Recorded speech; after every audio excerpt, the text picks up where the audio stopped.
Chapter 4, Section 3, Displaying Data. So why we displaying these values? To make it clear, to understand all people the relation between the numbers.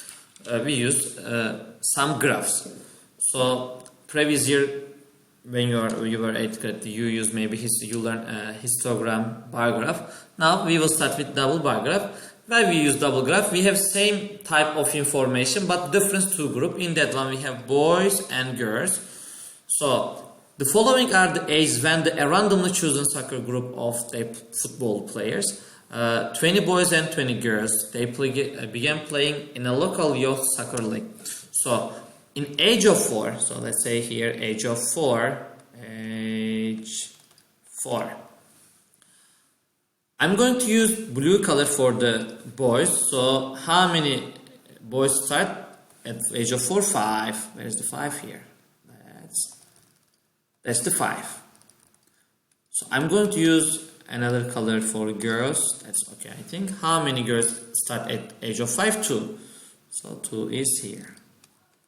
So as you see, it's more said, you can directly say boys are more than girls when they start football age of 4. Let's continue age of 5. Now again the first boys, how many of them? 10. Oh, very much. That's here. And the number of girls 11. So I need to go one more here. That will be okay, I think. Oops, sorry. First, let's display the girls. Oops, let's display the boys. That's okay. I'll draw that one. This is the boys. Now, girls are 11, so I need to go a little higher than boys. That will be 11 for us.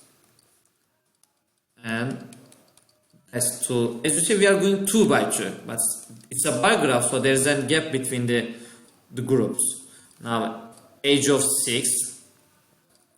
I'm not going to draw all of them, but you get the idea. When age 6, right here age 6. I'm going to write group's name here, age 6. So 3 and 5.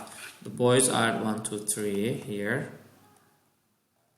Okay, then 5 for the girls. As you see here, 5 for the girls. Then 5 is here. I need to go up here. That's okay. Now, here, of course, how we separate which one is boy, which one is girl. All time under the graph, they draw something that, for example, they write here boys, and for the girls, they put this sign. That's a small rectangle. Then girls. Okay, that's the double bar graph. You can continue with 7F and age of 7 and age of 8. You can try it too.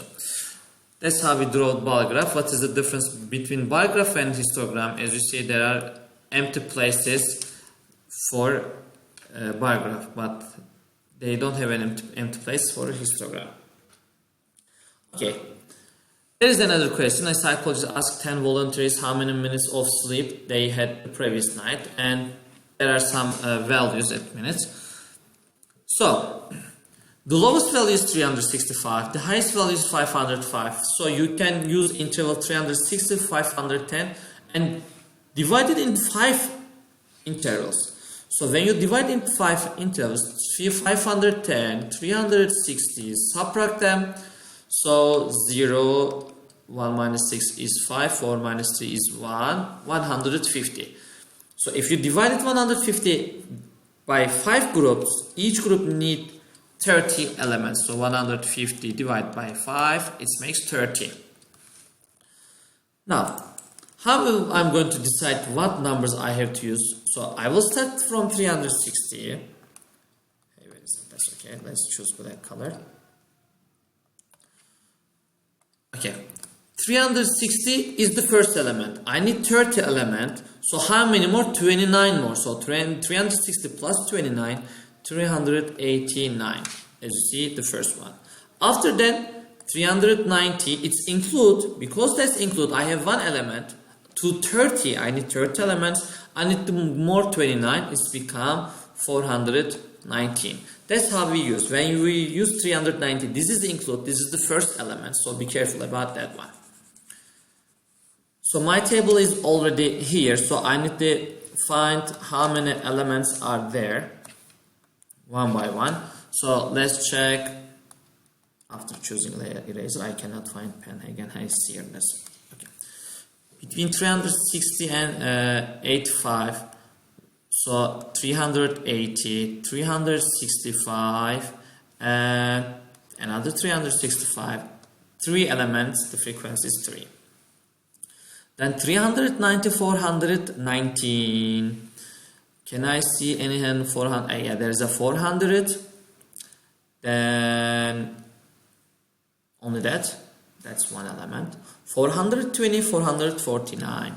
420, that's a 25. That's 40. That's 35. It's less than 414. I think that's all. That's mean 1, 2, 3 elements. So what is left? 450, 479. I have 460 here. That's one element. The others, let's see, 1, 2, only 2. So that's all. So that's our frequency table. Of course.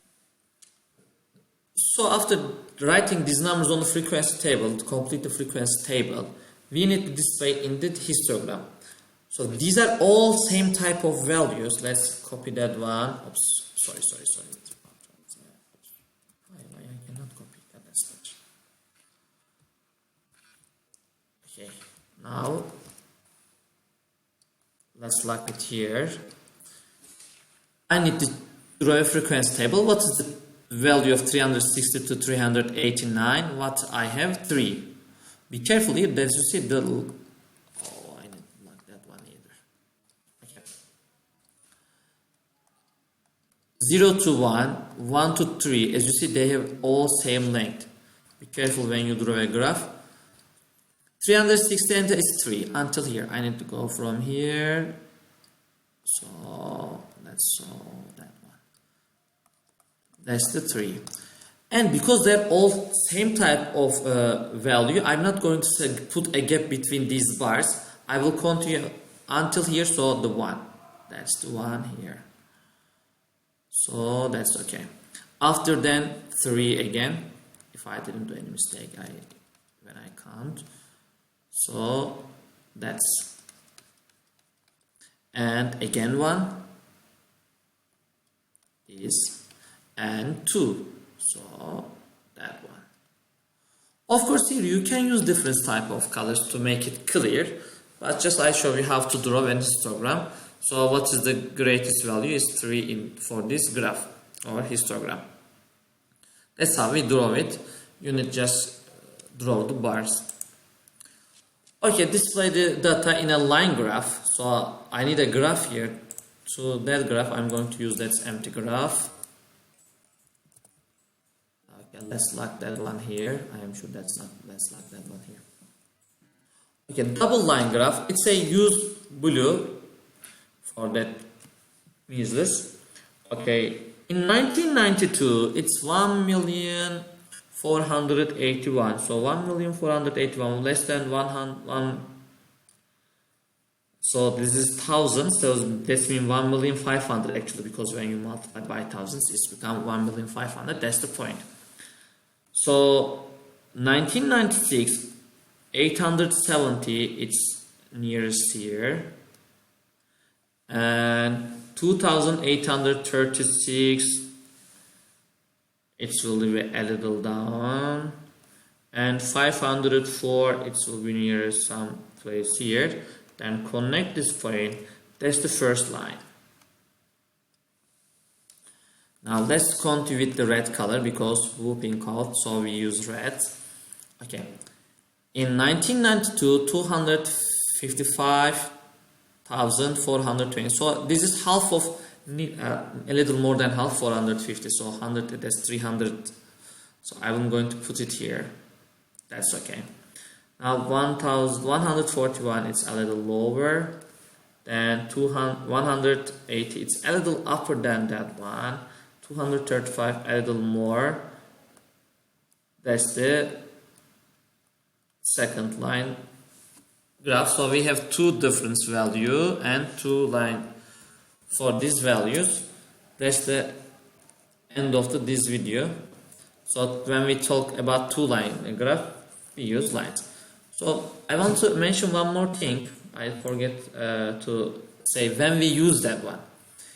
If we have two different values, two different group, so and same information about these two different group, we use a bar graph, double bar graph. And if there's a frequency table, we will use histogram. That's the best way to show it.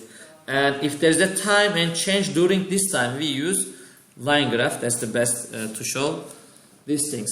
That's the end of the